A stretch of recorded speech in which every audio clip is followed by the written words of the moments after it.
এবছর আমরা প্রোগ্রাম শুরু করছি, সেই প্রোগ্রামে আপনারা জয়েন করেছেন, আপনাদের সবাইকে অন্তরের অন্তঃস্থল থেকে শুভেচ্ছা জানাই। কক্সবাজারের পেকু উপজেলায় ইসলামিক প্রোগ্রামে লাখো জনতার ভিড় ঠেলে স্টেজে উঠতে প্রায় ঘণ্টাখানেক সময় লেগেছিল মাওলানা মিজানুর রহমান আজহারের।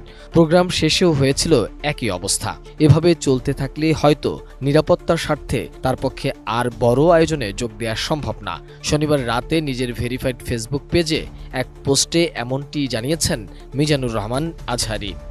তিনি লিখেছেন, আমি কোরআনের একজন নগণ্য ছাত্র, আপনাদের দ্বীনী ভাই, দয়া করে আমার প্রতি একটু ইহসান করুন। সবশেষ দেশে 2019 থেকে 2020 সালেও ক্রাউড সামলাতে গিয়ে একাধিকবার ইনজুরির শিকার হয়েছিলাম। এবারও একই রকম দুর্ঘটনার আশঙ্কা করছি। দয়া করে স্টেজে যাওয়ার পথে কিংবা ফেরার পথে মুসাফা করার জন্য বা ছবি তোলার জন্য ভিড় করবেন না। আলোচনা চলার সময় স্টেজের দুই পাশে দাঁড়িয়ে ধাক্কাধাক্কি ও বিশৃঙ্খলা সৃষ্টি করবেন না। দেখার সুযোগ থাকছে। আইনশৃঙ্খলা বাহিনীর সঙ্গে অযথা ঝামেলায় জড়াবেন না। সেফ এন্ট্রি এবং সেফ এক্সিট নিশ্চিতকরণে আয়োজকদের সব দিক নির্দেশনা মেনে চলুন। আজহারি লেখেন, অতি আবেগী হয়ে কোরআনের মাহফিলের পরিবেশ নষ্ট করা কাম্য নয়। কোরআন প্রেমীরা স্মার্টলি সবকিছু হ্যান্ডেল করতে পারে। দয়া করে দায়িত্বশীলতার পরিচয় দিন। আপনাদের আন্তরিক সহযোগিতা ছাড়া এত বড় আয়োজনগুলো কোনোভাবেই সফলভাবে সম্পন্ন করা সম্ভব নয়।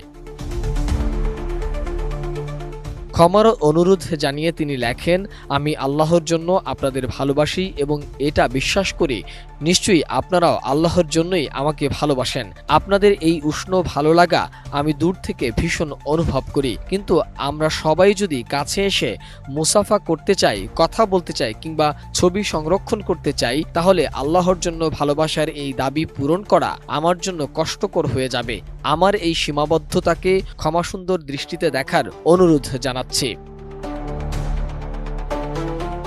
সবশেষ তিনি লেখেন, আগামীতে প্রোগ্রামগুলোতে আমরা অনেক বেশি সচেতন ও সুশৃঙ্খল থাকব, এমনটাই প্রত্যাশা রইল। সবাই ভালো থাকবেন, সুস্থ থাকবেন। শীঘ্রই আপনাদের সঙ্গে দেখা হচ্ছে আপনাদের প্রাণের বিভাগে, ইনশাআল্লাহ। এর আগে মাহফিল থেকে জাতীয় ঐক্যের ডাক দিয়েছেন জনপ্রিয় এই ইসলামী বক্তা। তিনি বলেন, দেশের শান্তিপূর্ণ বসবাসের জন্য জাতীয় ঐক্যের চাইতে মুখ্য হাতিয়ার আর কিছু নেই। এজন্য দেশের এমন সময়ে দলমত নির্বিশেষে সবাইকে ঐক্যবদ্ধ হতে হবে।